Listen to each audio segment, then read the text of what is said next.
Romeine 13 vers 3 tot 5 hoor ons dat die owerheid of regering as dienaar van God die taak het om hulle wat goed doen te prys en hulle wat verkeerd doen te straf. As jy doen wat goed en reg is, het jy geen rede om vir die regering bang te wees nie.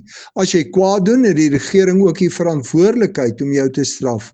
Dit is baie duidelik dat die regering as dienaar van God die verantwoordelikheid het om hulle wat verkeerd doen, die gevolge vir hulle dade te laat dra. Baie van ons moeilikheid in ons land is omdat daar nie straf is vir hulle wat die verkeerde doen nie. Wetteloosheid neem toe as daar nie straf is vir hulle wat verkeerd doen nie. Ons moet hoor dat die regering as dienaar van God gesien word. As hierdie dienaar nie doen wat God van hulle vra nie, sal die Here self van hulle rekenskap vra, omdat hulle nie hul werk gedoen het deur die wat verkeerd doen te straf nie. Volgelinge van Jesus Christus hoef nie vir straf van die owerheid bang te wees nie. Ons doen nie wat reg is omdat ons bang is vir die regering nie. Ons doen wat reg is omdat ons die Here liefhet. Daarom is dit vir ons 'n saak van ons gewete om altyd te bly doen wat reg is. Maak nie saak wat ander sê of doen nie. Gelowiges se voorbeeld is Christus en nie dit wat ander mense doen of sê nie.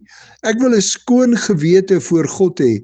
Daarom kies ek om my aan die regering te onderwerp uit eerbied en respek vir die Here wat hul daar gestel het, selfs al steur hulle hul nie aan God nie. Is dit 'n saak van jou gewete om die Here te dien, deur elke dag aan die wette van ons land gehoorsaam te wees en so die Here te eer?